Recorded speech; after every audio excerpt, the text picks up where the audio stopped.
할렐루야. 오늘 이 예배에 참여한 모든 하나님의 사랑하는 이들 가운데 하나님의 평강과 은혜가 늘 함께 하시길 주님의 이름으로 축원합니다. 앞뒤 좌우로 인사 나누겠습니다. 오늘 인사 나눌 때 조금 아부를 하셔야 되는데 할 수 있으시죠? 이렇게 인사 나누겠습니다. 참 어려 보이십니다. 인사 나누겠습니다. 참 어려 보이십니다. 어려 보이십니다. 어려 보이십니다. 40대? 50대? 참 어려 보이시네요. 비결이 뭔가요?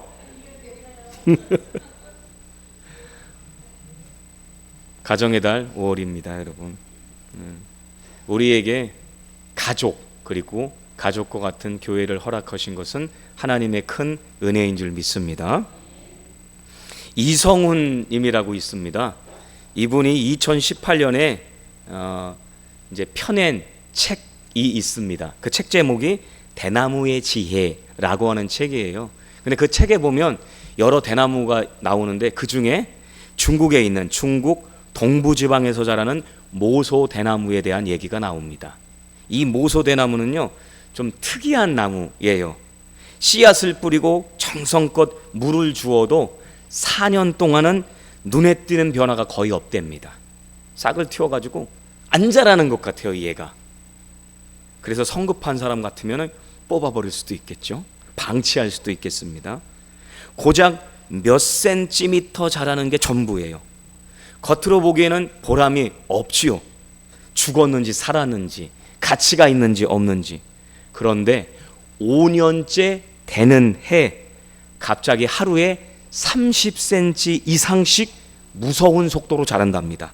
그래서 불과 6주 만에 15m 이상 울창한 대나무 숲이 형성된다는 겁니다. 식물학자들은 그 4년 동안 이 대나무가요, 땅 아래에서 뿌리를 뻗쳐가지고 수백 미터의 뿌리를 뻗쳐서 그 놀라운 속도로 자랄 수 있는 힘을, 그 가능성을 축적한다고 밝혀냈습니다. 우리의 아이들도 그렇지 않겠습니까, 여러분? 아이들의 가능성. 오늘 본문에 등장하는, 오늘 누가복음에 등장하는 사가랴는 제사장이었습니다. 그런데 제사장이었음에도 불구하고 하나님의 약속을 믿지 못했어요. 그래서 상당 기간 동안 벙어리가 됐습니다. 믿지 않았으니 입이 무슨 소용이에요. 그래도 입 다물고 하나님께서 하시는 거 봐라. 그래서 하나님께서 입 닫아주신 것은 아닌가. 이것은 제 추측입니다. 성경에 있다고 또 어디 가서 막 있는 것처럼 얘기하시면 안 돼요. 사가랴는 제사장이었지만 하나님께서 그 노년의 사가랴와 엘리사벳에게 아들을 주신다고 하는 것에 대해서 믿기지 않았다는 겁니다. 그것은 정상적인 범위죠. 그냥 일반적인 사람의 당연한 모습이에요. 그런데 오늘 우리가 아이들을 대할 때에 그렇게 평범하고 사람의 인간적인 시선으로 본다면 우리는 때로는 큰 실수와 잘못을 범할 수 있게 됩니다. 그런데 오늘 말씀에처럼 아이들을 대할 때 우리가 하나님의 가능성을 갖고 그들을 대한다면 우리의 아이들은 분명 더욱 달라질 것이고 하나님께 쓰임받는 복된 하나님의 도구들로, 하나님의 복된 인생들로 붙들어 주시고 인도해 주실 줄로 믿습니다. 자, 오늘 먼저 구약 말씀 다시 한번 읽어볼까요? 자, 구약 잠언 22장 6절 우리가 함께 읽습니다. 마땅히 행할 길을 아이에게 가르치라. 그리하면 늙어도 그것을 떠나지 아니하리라. 아멘. 여러분, 마땅히 행할 길 그랬죠? 마땅히 행할 길. 우리가 생각해, 여러분은 이제 그 마땅히 행할 길 하니까 그 성경 말씀을 통해서 마땅히 행할 길 이렇게 우리가 받아들일 수 있어요. 그냥 우리가 그렇게 생각하는 건 자유입니다. 그런데 성경의 의미는 어떠한 거냐면 여기에 그 히브리어 원어 그대로는 해석해서 들려드리면 그의 길을 따라서라는 거예요. 근데 그의 길이라니까 여기서 그를 우리는 하나님으로 생각하기 쉬워요. 근데 그게 아니에요, 여러분. 그 아이예요, 그 아이. 그 아이의 길을 따라서. 그러니까 하나님께서는 그 아이를 생명을 보내주셨을 때는 그 생명, 그 아이에 맞게 그 아이가 갈 수 있는 길을 하나님께서는 여러 길, 여러 모양의 모습으로 만들어 주셨다는 거예요. 똑같은 길이 아니에요. 그의 길이요, 그 아이의 길. 그 아이의 길을 따라서, 그 아이의 길을 따라서 살아가야 되는데 우리는 어떻습니까? 우리는 우리가 학습하고 우리가 생각한 그 길을 가게 하려고 하죠. 우리가 지키는 것을 때로는 너무 속도가 빠르게 지키게끔 하고자 하는 그런 모습이 있지는 않습니까? 그래도 실수하지 않으셨습니까? 가르치라라고 하는 단어가 있는데요, 이 가르치다라고 하는 단어가 원래 이 봉헌하다는 의미예요. 그러니까 성전을 하나님 앞에 봉헌하다. 다윗이 재료를 준비하고 그의 아들 솔로몬이 하나님 앞에 예루살렘 성전을 봉헌했잖아요. 그 봉헌하다는 의미와 똑같이 쓰여진 단어가 이 가르치다라고 하는 단어입니다. 그러니까 아이에게 마땅히 행할 길을 가르치는데, 그 가르치는 것이 하나님 앞에 봉헌하는 것처럼, 그리고 하나님께서 그 아이에게 두신 가능성으로 그의 길을 인정하면서 봉헌하듯 그의 길을 가르치라는 거예요. 하나님의 귀한 존재를 나의 소유로 착각하지 말라는 겁니다. 여러분, 자식은 소유가 아닙니다. 옛날에는 그랬죠. 종도, 자식도, 여인들도 막 소유처럼 소유의 이 셈에 들어가던 경우가 있었습니다. 그런데 하나님은 아니셨습니다. 오늘 우리가 분명히 기억해야 되겠습니다. 자녀는 소유가 아닙니다. 앞뒤 좌우로 인사 나눌까요? 자녀는 소유가 아닙니다. 자녀는 소유가 아닙니다. 자녀는 소유가 아닙니다. 자녀는 소유가 아닙니다. 여러분의 마음대로 하려고 하지 마세요. 근데 이미 지나신 분들도 많이 있으시죠? 이미 많이 지나셨죠? 한참 지나셨죠? 자식은 소유가 아니고 하나님께서 그 아이에게 각각의 길을 갖고 계시다는 거예요. 그런데 우리는 어떻습니까? 내가 정해놓은 정답을 주입시키려는 가르침으로, 이래야 인생 안전하다. 야, 되도록이면은 서울로 가라. 말은 어디로 보내고요? 제주도로 보내고, 사람은 서울로요. 서울 중에서도 가능하다면 스카이로. 이렇게 우리가 경험하고 학습한 것을 따라서 안전한 삶으로 가르치려고 합니다. 그런데 하나님께서는 아이마다 심어두신 독특한 성향이 있다는 겁니다. 그 독특함을 우리는 특이함으로 생각해서 어떻게 해요? 많은 경우 저거 어디에 써먹을까 저거. 제 어렸을 때에도 보면 동네 어르신들이 말썽을 일으키는 아이들을 보면 이렇게 얘기했습니다. 저 녀석 저거 네 집 자식이요 라고 했습니다. 그 손가락에 혹시 대상이 되시지는 않으셨나요? 저는 아니었습니다만, 우리는 우리 각각의 삶의 모습을 따라서 학습되어진 그 경험의 수치를 따라서, 그리고 그 윤리와 도덕의 어떠한 기준을 따라서 분명히 잘과 잘못을 가르치는 건 맞습니다. 그런데 우리가 잘못 가르칠 때가 있습니다. 하나님 앞에 봉헌하는 거예요. 하나님 앞에 봉헌하는데 우리가 어떻게 합니까? 전에 한번 말씀을 드렸나요? 여러분, 봉헌할 때 그냥 아예 세상에 돌고 도는 돈이니까 그냥 막 뽑아서 드리는 것 아닙니다. 여러분, 헌금하실 때 여러분 되도록이면 가서 신권을 찾는 건, 뭐 맨날 신권 찾으려면 조폐공사에서 돈 만들어나기도 힘들어요. 그런데 여러분 지갑에 들어온 돈인다면 그 중에서 깨끗한 것으로, 구겨진 상태가 아니고 좀 펴서, 그래서 정성껏 드릴 수 있기를 원합니다. 그게 봉헌의 마음이에요. 하나님 앞에 드리잖아요. 우리가 세뱃돈 줄 때 아이들한테 어떻게 해요? 신권 되도록이면 신권 주면 기분이 좋잖아요. 그거 어떻게 해요? 애들이 신권, 그거 10,000원짜리 신권은 11,000원 하나요? 아니에요. 액면가 똑같아요. 50,000원짜리 55,000원 하는 거 아닙니다. 신권은 50,000원이에요. 그럼에도 불구하고 거기에 담긴 마음이 있는 거잖아요. 헌금은, 봉헌은 마음을 담는 겁니다. 그래서 그것이 여러분 계좌 이체를 하시건 봉투에 담아서 드리건 여러분 꼭 기도하셔야 돼요. 하나님, 이거 하나님께 드립니다. 하나님께서 저에게 머물 수 있도록 힘과 은혜와 지혜를 주신 거, 그거 쪼개어서 드립니다. 여러 가지 기도 제목도 담으실 거 아니에요. 이체를 하시든지 봉투에 담으시든지 마음을 드리는 거예요. 아이도 마찬가지입니다. 아이를 하나님 앞에 드리는데 이거 나보다 힘 약하니까, 나보다 무식하니까, 나보다 지혜가 떨어지니까 휘둘른다고 하려고 한다. 그러면 우리는 아이에 대해서 잘못할 수 있습니다. 우리가 잘해야, 우리가 잘 바로 서 있어야 우리가 누군가에 대해서 잘과 잘못을 가르쳐주고 안내해줄 수 있고 보여줄 수 있는 거잖아요.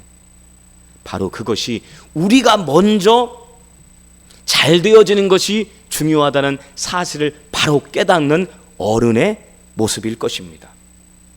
이 가르치라라고 하는 이 단어에 또 다른 어원적인 재미있는 의미가 있거든요. 그 의미가 뭐냐면 입천장에 음식을 발라주어 입맛을 돋우다라는 의미가 있어요. 그러니까 자, 이거는 무슨 맛인지 한번 봐라 하고 입에다가 발라주는 거예요.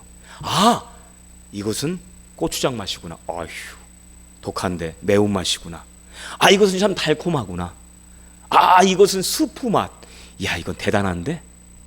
여러분, 갖가지 모습을, 맛을 보여주는 거예요.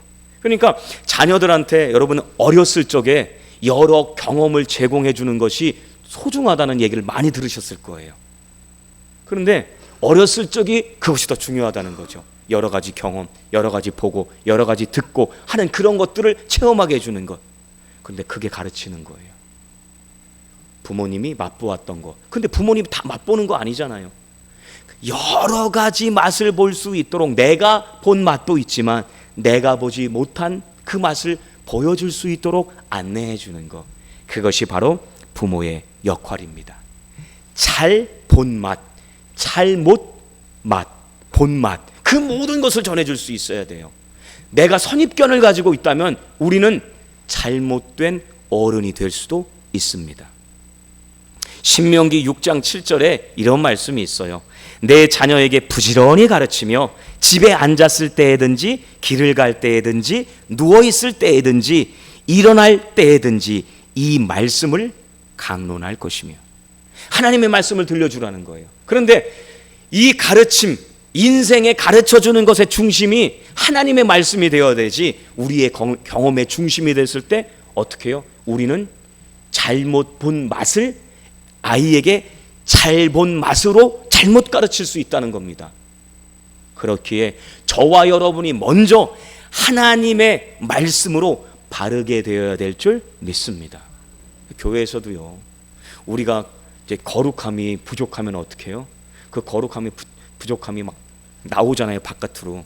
생각으로 나오는 것은 거기서 나 혼자 해서 끝이는데 생각이 늘 나오잖아요. 삐쭉삐쭉 튀어나오잖아요. 무엇으로요? 말로? 행동으로. 뭐 이런 거 나오잖아요. 그 나오다 보면 어떻게 해요? 그 모습을 본 아이들이 잘못된 맛을 볼 수 있다니까요. 가르침 받는 거예요. 말로, 행동으로. 그리고 그 모든 담겨진 여러 가지 모양과 방법으로요.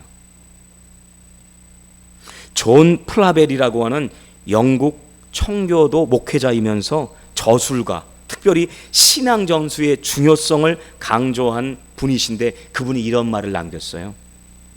어린 아이를 가르치는 것은 돌에 글자를 새기는 것과 같고, 어디예요?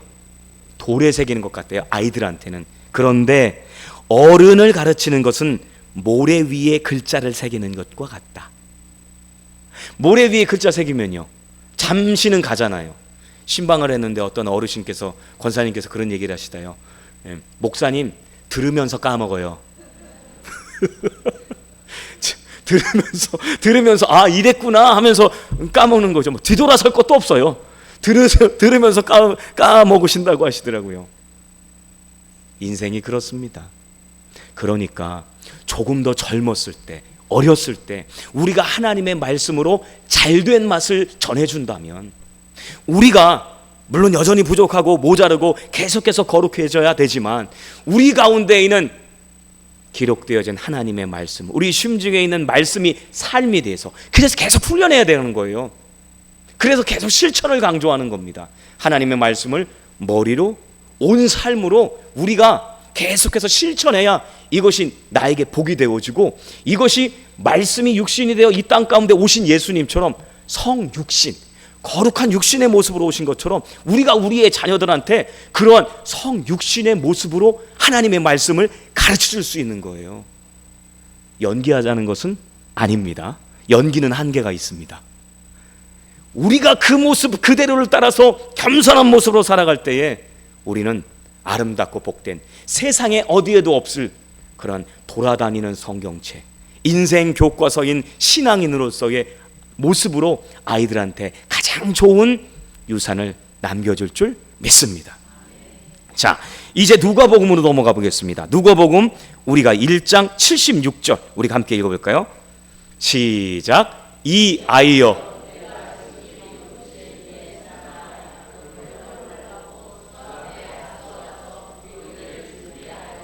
아멘. 사가랴가 뭐 하는 사람이라고 그랬죠? 아까 말씀드렸는데 까먹으시면 저보고 어쩌라고요. 제사장이었잖아요. 제사장. 요한의 아버지 사가랴는 제사장이었습니다. 그런데 그 제사장으로서 이 말이 풀렸어요. 이름을 짓는데 그 집안에는 전해져 놓은 이름이 있어요. 우리 돌림자처럼. 그런데 그런 게 아니라 전혀 난데없이 요한이라고 이름 짓기로 아내와 남편이 같이 이렇게 합의가 된 거예요. 그래서 주변의 사람들이 놀랐어요. 친지들이. 그런데 이 사가랴가 성령의 충만을 받고 예언을 합니다. 자기에게 임한 이 하나님의 은총과 또한 일하심에 대해서 예언하고, 그리고 요한에 대해서, 자기 아들에 대해서 예언을 해요. 그런데 그 첫 대목이 뭔지 아십니까? 여러분, 내가 지극히 높으신 이의 선지자라. 야, 내 아들 요한, 넌 요한 내 아들이야 라고 인간적인 관계로 얘기한 게 아닙니다. 여러분, 우리의 자녀들을 대할 때에 인간적인 관계, 너는 내 아들이야, 너는 내 딸이야, 너 내 딸이니까, 내 아들이니까, 남이 아니니까 내가 이렇게 하는 거야, 속상해도 오해하지 말고 잘 들어. 여러분, 속상하고 오해하더라고요. 제가 살아보니까 그렇더라고요. 저도 이제 아이들을 키우면서 잘못 가르친 것이 참 많다 이렇게 생각해요. 아, 지금 깨달았던 것을 그때 깨달았으면 내가 그러지 않았을 텐데 하는 그런 참 아쉬움이 많이 남아요. 그런데 이미 흘러버렸어요. 늦었어요. 이미 늦었어요. 그런데 아직 늦지 않았어요, 여러분. 왜요? 제가 살아있고 그 아이가 살아있고 아직 하나님의 은총은 여전하니까요. 지금 사가랴는 얘기합니다. 이 요한을 향해서 선지자다. 내가 감당해야 될 것은 하나님의 선지자로서 이 일을 감당해야 된다. 사람의 눈으로 그동안 봤을 때는 이 아이가 이 땅에 태어날 것도 기대도 못했어요. 그런데 이 아이가 태어났어요. 그리고 하나님께서 그 아이에게 사명 주신 것을 깨닫게 되어지고 그 이름을 하나님께서 붙여주십니다. 여러분, 우리가 알고 우리가 생각하고 하는 그 한계가 있습니다. 하지만 아직 늦지 않았어요. 저와 여러분이 하나님의 말씀, 여전히 유효한 하나님의 말씀을 붙잡고 살아갈 때에 우리는 과거 지향적이 아닙니다. 죄에 매여 있는 과거 지향적인 모습이 아니라 그리스도 예수님의 사람들은 어떤 사람입니까? 새로운 사람들입니다. 은혜의 사람들입니다. 보라, 이전 것은 지나갔으니 새 것이 되었다. 그리스도 예수님의 사람들, 은총의 사람들은 새 것의 삶을 살아가는 거예요. 죄에 얽매여 있는 과거의 모습으로 살아가는 것이 아닙니다. 여러분, 혹시 내가 잘못했어 회개하는 건 좋아요. 그런데 회개하고 낚시질하고는 다른 겁니다. 아니, 회개했어요. 그래서 내 삶이 또 그렇게 거룩하지 못한 부분이 있으면 다시 회개하는 건 좋아요. 거룩함을 위한 회개, 성화를 위한 회개. 그런데 어떻게 해요? 하나님, 제가 제가 어렸을 때 저렇게 못했던 거, 하나님 제가 죄인입니다 해가지고 그냥 맨날 거기에 매여 있어요. 새로운 삶을 살 수 있습니까? 지금 어떻게 할까요? 지금 어떻게? 하나님의 은총 가운데서 깨닫게 해주셨으니까 그 자유함의 은총 가운데, 하지만 여전히 문제는 있고 어려움은 있어요. 그럼 이것을 어떻게 하나님께서 풀어가실까? 그것을 고민하면서 풍성하게 함께 하시는 하나님의 은총을 내가 넉넉히 받아서 그것으로 내 자녀에게 흘려보내는 거죠. 다양한 모습으로. 내가 그때는 실수했지만, 부족하고 깨달음도 모자랐지만 여전히 있는 하나님의 사랑으로 변함없이 그때도 사랑했는데 표현의 방식이 또한 삶의 환경이 여의치 않았어요. 그렇다면 지금 하는 거죠. 변함없는 사랑의 하나님이 계속해서 축적시켜 주시고 나에게 흘려주신 그 말씀으로, 사가랴는 아들이 올 거라고 기대도 하지 못했지만 하나님의 일하심 가운데 그는 아들을 보게 됐어요. 그리고 성령의 충만함으로 자기 아들이 무엇을 할까 분명히 예언하고 있습니다. 지극히 높으신 이의 선지자라, 주 앞에 가서 그 길을 준비하리라 라고 하는 그 놀라운 사명을 이루어낼 것을 예언합니다. 사랑하는 여러분, 우리의 자녀들이요, 이제는 다 커서 별 볼 일 없다, 기대할 게 없다, 여러분 생각하십니까? 벌써 40, 50, 60이 되고 환갑이 됐어요. 조금 있으면 환갑이에요. 여러분, 인생의 새날이 열리지 않습니까? 우리가 이제 한 30년, 40년 살면 내일부터는 그냥 그 1999년도가 다시 반복되는 건가요? 여러분, 아니에요. 하나님께서 새로운 날을 선물 주신다 하고 하는 사실을 기억하시기 바랍니다. 우리의 자녀들에게도 여러분의 연세가 높아지는 것처럼 우리의 자녀들이 나이가 몇 살이건 새로운 인생이 펼쳐지는 거예요. 새로운 일을 하나님께서는 계획하고 계신데 그것을 우리가 받아들이지 못한다면요, 늘 과거에 맺힌 삶을 기대하고 그것을 기도할 거예요. 여러분, 그거 아닙니다. 하나님께서 자녀들이 50이 됐건 60이 됐건 이제 새날이잖아요. 그냥 이제 무슨 문제가 생겨서, 하나님 우리 아들 퇴직한대요. 지금까지는 잘 나갔는데 이제 어떻게 하죠? 그때서야 기도하시는 겁니까? 부모님으로서 우리가 너무 부족한 거 아니겠습니까? 부모님의 역할은 어느 때까지요? 아멘. 이게 하나님께서 맺어주신 거잖아요. 죽을 때까지 가는 거예요. 죽을 때까지. 오늘 저와 여러분이 이 어린이 주일에 우리가 여전히 어린, 여러분들에게 있어서는 50, 60이 돼도 아직 애 같잖아요. 차 조심해라, 잘 먹고 다녀라 늘 걱정하잖아요. 뭔가 부족한 것이 있으면 채워주려고 하고, 사는 게 얼마나 힘드냐, 야야 우리 집으로 보내, 누구를요? 손자를. 이렇게 좀 도와주려고, 무엇이라도, 물질로라도 마음으로라도 뭔가라도 도와주려고. 그것이 부모의 마음 아닙니까? 오늘 자녀들에게 새로 이루어질 모든 날을 위해서 저와 여러분이 하나님의 은총 가운데 선포함으로 기도할 수 있길 주님의 이름으로 축원합니다. 찰스 스펄전 목사님은 이러한 얘기를 하셨더라고요. 우리가 아이에게 줄 수 있는 가장 큰 선물은 아이가 하나님의 소유라는 사실을 일깨워주는 것이다. 너는 하나님의 소유다. 여러분, 어렸을 때 아이들 손 붙잡고 지나가셨잖아요. 이제 그 아이는 이만큼 커게 있겠고 손주들 손 붙잡고 가시겠죠. 조금 있으면 이미 하시고 계신 분도 계시겠지만, 그러면 어떻게 해요? 할머니 할아버지 저거 봐요. 저기 나뭇잎, 아니 저 너무 이뻐요. 꽃이 폈어요. 할아버지 싹이 텄어요. 병아리가 너무 이뻐요. 그러면 어떻게 해야 돼요? 그렇지, 너무 이쁘지? 너무 이쁘지? 너 어떻게 그런 걸 발견했어? 넌 여기서 뭐가 더 이뻐? 색깔이야? 향기야? 어떠한 모습이야? 쪼잘쪼잘쪼잘 얘기하지 않겠어요? 그래, 이게 다 하나님께서 만들어주신 거야. 그 뒤에는, 이 생명에는 하나님의 놀라우신 일하심이 있단다. 너도 그렇게 이 땅에 태어난 거야. 너도 그렇게 소중하고 너도 정말 이뻐.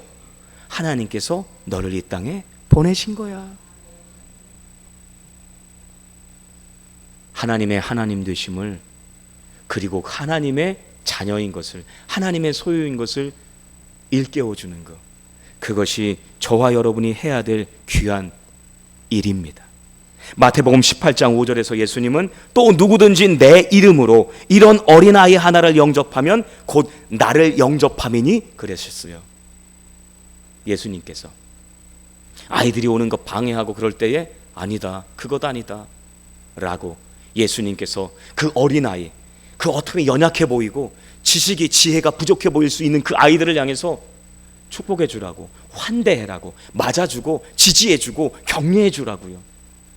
오늘 저와 여러분이, 또한 우리 교회가 그러한 하나님의 시선, 예수님의 말씀으로 아이들을 환대해 주는 그러한 교회가 될 수 있기를 소원합니다.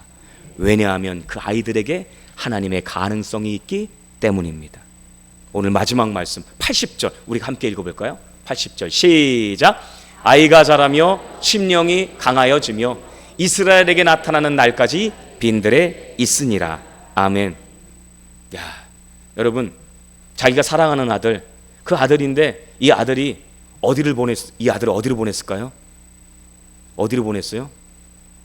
빈들로 보냈어요. 여러분, 여러분이 정말 능력만 된다면 여러분, 저와 여러분은 어디로 보냈을까요? 저기 종로나 어디 저기 그 학원가 있잖아요. 유명한 학원가, 목동이나 막 이런데, 파락군, 강남 파락군 막 이런데 보냈었겠죠. 그리고 가능만 하다면 물 건너 보냈겠죠. 미국에 있는 좋은 데야 뭐 이런데 보내지 않았겠습니까? 그런데 이 세례 요한의 학습장은 광야였습니다. 광야란 어떤 곳입니까? 예수님께서 광야에서 지내셨죠. 사도 바울도 예수님을 광명한 빛 가운데서 만난 다음에 광야로 갔습니다. 아라비아 광야로 들어갔어요. 모세가 하나님을 만난 자리는 광야였습니다. 이 광야는 그냥 사람 없는, 사람과 떨어져 있는 장소가 아니라 하나님을 만나는 학습 장소였습니다. 여러분, 아이들이 늘 승승장구하고 실패하지 않고 다치지 않고 막 안전하기를 바라지 마시고, 여러분, 그런 것도 일부분 해주셔야 되겠지만 아이들이 하나님을 경험할 수 있는 인생의 거친 광야도 필요함을 기억하시길 바랍니다. 그래서 그 광야를 만났을 때 어떻게 인생을 살아갈지를 우리가 아이들에게 가르쳐 줄 수 있고 안내해 줄 수 있는 저와 여러분의 삶이 될 수 있길 소원합니다. 말씀을 마칩니다. 말씀을 마치면서 중국의 선교사로 역할을 하셨던 최하진 선교사님의 간증을 읽어드리겠습니다. 이분이 중국에서 만방국제학교를 설립하여서 아이들을 변화시켰어요. 이제 그 좀 상황이 안 좋은 애들 있잖아요. 상처가 많고 막 이런 아이들. 그분의 간증 내용이 이렇습니다. 우리 학교에 오는 소위 문제 아들은 없습니다. 단지 아직 하나님의 가능성을 발견하지 못한 아이들만 있을 뿐입니다. 아이들을 변화시키는 것은 매가 아니라 너는 하나님의 위대한 작품이다 라는 확신 섞인 어른들의 지지입니다. 왜 확신이 있겠습니까? 하나님의 말씀에 기반하고 있기 때문입니다. 우리가 아이를 포기하지 않는 이유는 우리가 훌륭해서가 아니라, 교장 선생님이나 선생님들이 훌륭해서가 아니라, 선교사님이 훌륭해서가 아니라 그 아이를 붙들고 계신 하나님이 전능하시기 때문입니다. 여러분, 하나님이 전능하세요. 우리가 다 가르칠 수 있다고 착각하는 것이 아니라 하나님의 말씀으로 먼저 충만하게 누려가는 바로 우리를 통해서 우리의 다음 세대, 우리의 자녀손들이 아름답고 복되게 하나님의 사명을 감당하는 인생으로 더욱 쓰임받게 될 줄 믿습니다. 그 은총을 누리는 우리 교회, 우리 모든 가정 더욱 될 수 있길 주님의 이름으로 축원합니다.